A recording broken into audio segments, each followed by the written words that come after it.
अहम खबर आपको देंगे। एवन फील्ड रेफरेंस में मरियम नवाज की अपील पर समाअत कुछ देर बाद होगी। मुस्लिम लीग नून की नायब सदर मरियम नवाज इस्लामाबाद हाई कोर्ट पहुंच गई हैं। डॉन न्यूज़ के नुमाइंदे नादिर गुरामाई से बात करेंगे। नादिर, बताइएगा समाअत कब शुरू होगी? देखिए, 12 बजे का टाइम दिया गया था और अदालत में 12 बजे मरियम नवाज की जो एवन फील्ड रेफरेंस से मुतल्लिक दरख्वास्त है उस पर समाअत होनी थी। और इस वक्त मरियम नवाज जो है वो इस्लामाबाद हाई कोर्ट पहुंच चुकी हैं और इसके साथ साथ जो मुस्लिम लीग नून के रहनुमा हैं, जिसमें अता तारड़ भी शामिल हैं, वो भी हाई कोर्ट के अंदर पहुंच चुके हैं। जबकि मरियम नवाज जब हाई कोर्ट पहुंची तो उनकी गाड़ी को बाहर ही जो मेन गेट है वहां पर रोका गया और उसके बाद उनको अंदर जाने की इजाजत दी गई।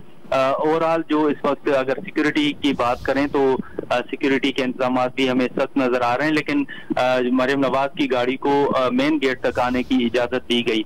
इस वक्त मुस्लिम लीग नून के जो रहनुमा हैं वो हाई कोर्ट के अहाते के अंदर मौजूद हैं। मरियम नवाज भी कुछ देर पहले ही इस्लामाबाद हाई कोर्ट पहुंच चुकी हैं और कुछ ही देर में, जैसे मैंने बताया कि 12 बजे का टाइम था ये केस इस पर समाअत होने की, लेकिन अब कुछ ही देर में एवन फील्ड रेफरेंस से मुतल्लिक जो मरियम नवाज की दरखास्त है उस पर समाअत शुरू होगी। जी, कुछ ही देर में समाअत शुरू होगी। बहुत शुक्रिया नादिर आपका।